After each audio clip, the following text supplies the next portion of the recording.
Much, Mr. Scott. Dr. Rue, you mentioned the importance of prevention and education efforts on the campus in reducing incidents of sexual assault. Do you have written evaluations that you can provide us on the results of those efforts? And could you give us just a thumbnail of the greatest, what have had the greatest impact on the campus safety climate from what you have experienced? Yes, ma'am. Thank you for the question. The two most promising practices are bystander intervention training and social norms training. In bystander intervention training, people learn the steps it takes to disrupt or interrupt what looks like it's going to be problematic behavior. The truth is peers are often able to do this, but they need the courage to essentially change the code, if you will, of what is agreed upon as appropriate social behavior. And this has been effective. Again, we haven't had studies that have shown random assignment of subject to group, so we call it a promising practice. The other practice is the social norms practice. And what social norms does is look at the gap between what people think and what people think other people think. Mm-hmm. And it really contributes to things such as rape myth. And so when you can ask through research, does a woman drinking too much suggest that she wants to have sex? You can actually measure that, and you'll find that people think other people think that, but they don't think that themselves. And so you can go back to your campus with that gap and combat those norms that are actually creating a hostile environment. Thank you very much. Mr. Cohn, in your testimony, you make the important point that rape is a crime and should be treated as such. How could using what you call amateur systems on campus lead to injustice for both victims and accused students? Thank you for the question, Chairwoman Foxx.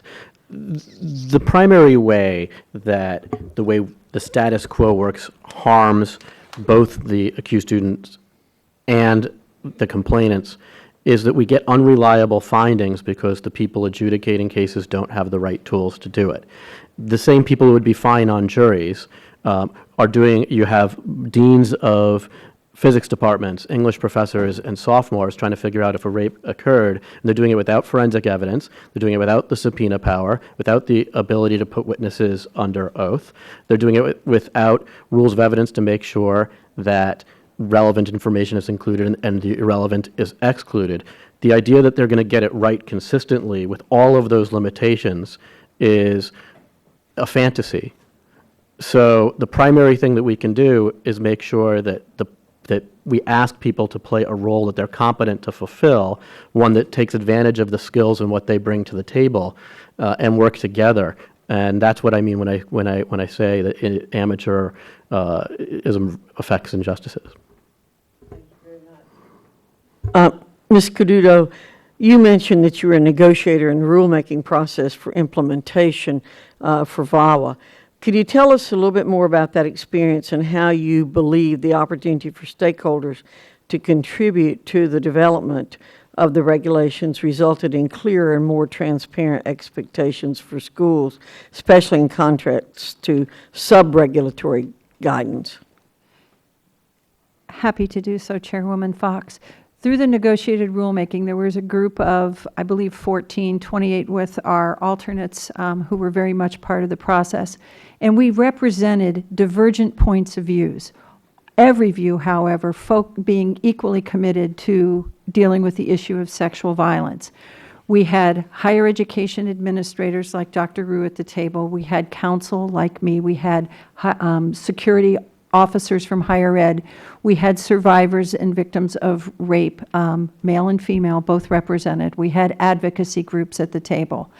And we did very hard work.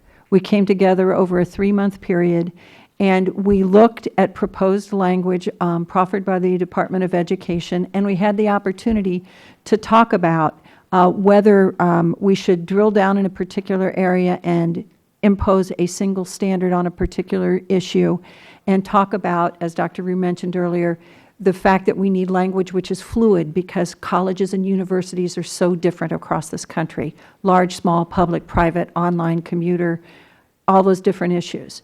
And it was very difficult work, but I am confident that the product we ended up with at the end of that process was a better reflection of the wider community in rules and regulations that work on college campuses than without it. Thank you very much. Mr. Hinojosa, I recognize you for 5 minutes.